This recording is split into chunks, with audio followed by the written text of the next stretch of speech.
That's great. It's another edition of the UTPA Women's Basketball Show. My name's Jonah Goldberg, and this is the one and only Larry Tidwell. He's the head coach of the UTPA Women's Basketball team. The head coach of the women's basketball team that currently is not shooting the basketball very well. But we hope to change that this week when we have two games at home against University of Missouri Kansas City and Chicago State. So what can you do to work on shooting? Is it just taking up a lot of shots? Or? Well, the thing that we need to do is get a lot of extra work in. We have a schedule set up where we can get a lot of extra work in, and sometimes, you know, as you try to get their shot corrected, you just need a little bit more time. We had a pretty good shooting day today, particularly Brittany Bush is starting to really play well and play with a good offensive mind, but we've got to have a lot of other people step up and knock those threes down, and because there's a lot of inside-out threes that we have, and we got to get her house in order and knock them down. You know, Hilda Carson's daughter had probably her best game as a Lady Bronc, and as a Bronc women's basketball player. I don't want to get out of line there, but 16 points, 7 rebounds. Just was a very good, and was 3 of 6 from the three-point line, and then Brittany Bush, 18 points, 14 rebounds, and 7 out of 15 from the field. As a matter of fact, I think Brittany's in the top 10 on field goal percentage, shooting around 42, 43%. So we got to get some more players up in that area.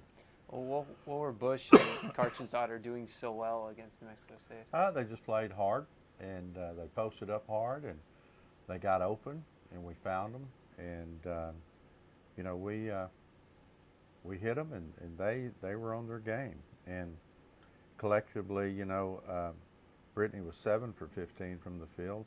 Carson's daughters was 6 of 11, and after you get past that, we're 7 for about 40. So that's not good, and so we got to have other people step up and make their shots. Yeah, it's interesting. You look at some of the numbers, and it was close almost throughout. It ends up being a 3-point game at the end, and even a chance to tie it in the final seconds. Well, we did, and we had a few breakdowns. We had one particularly important offensive set that I wanted to run that we didn't get to. We kicked the ball around and we fumbled it and didn't get into what I wanted to do, and I had the matchups that I wanted, and it's a shame that we didn't get it to the to the proper person. But again, we'll go back and work on it, because again, you know, you get in the heat in the moment, and sometimes it works and sometimes it doesn't. And then we had a critical deal where they missed a free throw and got a rebound, and the girl is involved in that had pretty good position, and the ball took a little bit of a funny bounce, and the New Mexico State kid made a very nice athletic play to get it. But it goes back to again, missed layups, missed putbacks. Overall, we had a total of 19 missed layups or putbacks. I've watched that video 5 times, and you just got to finish at the rim. Also, from the free throw line, we were 25 of 35. People say, "Oh, coach, that's pretty good." No, we left a lot out there, because we left 4 front ends of 1-and-1s out there. So basically, you know, we had another 8 shots we could have attempted if we had made the front end of a 1-and-1. So that old basket's pretty big. I don't know if you can know this, but you can get 2 basketballs, put them side to side, drop them through the rim, and it does not touch the rim. Really? Yes. I did not know that. I have taught that across the world at shooting camps, things along that line, and it's one of the hardest things that I can't imagine, is not being able to shoot the basketball and shoot it with a high degree of percentage-wise of making it and accuracy. And so, but you can get 2 basketballs, and that's men's basketballs. You can drop through the rim; they don't even touch the rim. The women are an inch smaller, so you can really drop those through, and it just becomes a habit, and then it becomes a thing of confidence. You got to be confident, but the thing is, as you get confidence, comes from extra work, hard work, and so we just got to keep hoping that we get in the gym a little bit more and make some shots. Defense, though, 27 turnovers forced. You know, our defense does a lot of good things, but the thing that we did in this game that it just hurt me is we got a lot of good steals, but we didn't convert layups. I mean, we get down there on 2-on-1 situations and we don't finish. We get down and pull up jumpers, don't finish. I mean, but our defense, yeah, they play pretty good. But again, this team came into our gym and shot 44% from the field. That's too high of a percentage. We usually hold them in the low 30s. But you got to give them credit. They went to the line quite a few times with the weave offense, the dribble drive series. You know, they got to the line and got a bunch of fouls. We got in foul trouble early, gave them a bunch of free throws, and so there's a lot of stuff that we have to correct. Now, there's a lot of stuff that I see that we can really become a pretty good team as we, we're down to 10 games. That's the opening round of our conference tournament. Hopefully we go all, and finish that up because, again, we want to try to represent UTPA with a winning season and postseason. And if we have any hope of winning a conference championship, then we can't lose another game. And so defense is going to be a big part of that, but defense, but finishing. You've got to finish at the rim, and hopefully we decide to do that. Well, now you're 6 games into the conference slate. It's a 14-game schedule, which means after Thursday you'll be at the halfway point. So what can you tell us about the WAC so far? Well, the WAC so far, New Mexico State's 6-0. We beat Cal State Bakersfield here, Seattle here. We've got to do some winning on the road. We've won 2 games on the road in conference at Chicago and at Utah Valley, and just played poorly. You got to give Grand Canyon credit. I'm not taking anything away from them, but did not play well at Grand Canyon, and I don't know how to explain that as you try to get them ready. And then when you let New Mexico State come in and beat you on your home floor, that leaves a bad taste in your mouth you don't particularly like. So it is what it is. Conference is very solid, top to bottom. Anybody can knock anybody off.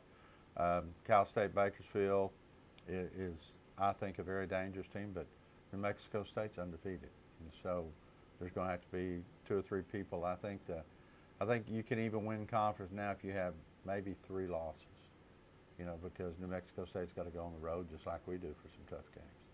So we'll see how it falls, but if we want to entertain any thoughts of winning a conference championship, we cannot lose another game. Well, and the road resumes on Thursday against Kansas City. Well, the journey is here in Edinburg Thursday against Kansas City, and then Saturday against Chicago State, and both teams are playing good. I've been watching a lot of video on UMKC. Very well coached team, very hard-nosed playing team, a very young team, and we've got to play great defense against them, and our great defense is pressure defense, and I hope we decide to bring it, because as you go down a path of trying to win a conference championship, it's a hard deal. To win a championship is so hard. I mean, my gosh, the Seattle Seahawks, I mean, one play away from winning a Super Bowl championship, and people are going to realize it's so hard to get back to championships. Oh my gosh, it's hard. I mean, at TCU, very fortunate. We went to 7 NCAA tournaments. Lamar, we went to 3 postseasons. One of them was NCAA tournament. Those are you cherish those, because I'm going to tell you, it's hard to get back. It is very hard to get back. So we've got to continue to improve, because one, we want that winning season that they've never had here since NCAA Division I. We want that really bad, but we also want to play for a conference championship, a tournament championship, and for postseason, something that's never been done. So we're going to try to right the ship and see if we can get 2 wins under our belt this week. But first of all, we're thinking about UMKC, and then Chicago State's coming in here, and they're playing a lot better. They got a win at home against Utah Valley last week, and they had us down at halftime at their place. So we got a long, hard road ahead of us. Chicago State's interesting because it will mark the first time this season you see a team twice. So in the chess match, or do you look for what worked to do that again, or do you think, they're going to adjust to that, so maybe now we have to do this? Well, they're going to run their 2-3 zone. They've got a lot of kids hurt, so they're going to run 2-3 zone, and they're coming off the second leg of a trip to Las Cruces, New Mexico, and as we well know, coming on that second leg is a hard leg to come on. So we we've definitely got to be ready for them because, again, they've improved tremendously, and they're so much bigger than what we are. And we're going to have to rebound. Now, we rebounded well against New Mexico State, who has a really good rebounding team, but, you know, we gotta finish. Got to finish at the rim. We got to play better defense, and we got to get things going in transition again. Broncs are back in action on Thursday at 7 p.m. when they play host to Kansas City. It's a welcome back game. First 75 students in attendance are going to receive Broncs drawstring bags. So make sure you come on out. Doors open at 6. And then Saturday at 2 p.m., Broncs will be playing host to Chicago State as they start lap number 2 around the WAC. If you're in the Valley, hope to see you out here. Tickets and more information, UTPABronx.com. If you're not in driving or walking distance or anywhere that could help you get here, both games will be carried on the WAC Digital Network, wacsports.com/watch, or just find the link at UTPABronx.com. He's Larry Tidwell. He's the head coach of the UTPA women's basketball team. This is the J-Man, the media relations guru for the Bronx Nation. And so come out and support us. You're going to like the way we play. Like I said, very disappointing loss to New Mexico State, but we're going to have to come back. Still chokes me up. We're going to have to come back from that loss and get the Bronx mojo going again, and that's what we're after. All right. Until then, go Bronx. Go Bronx.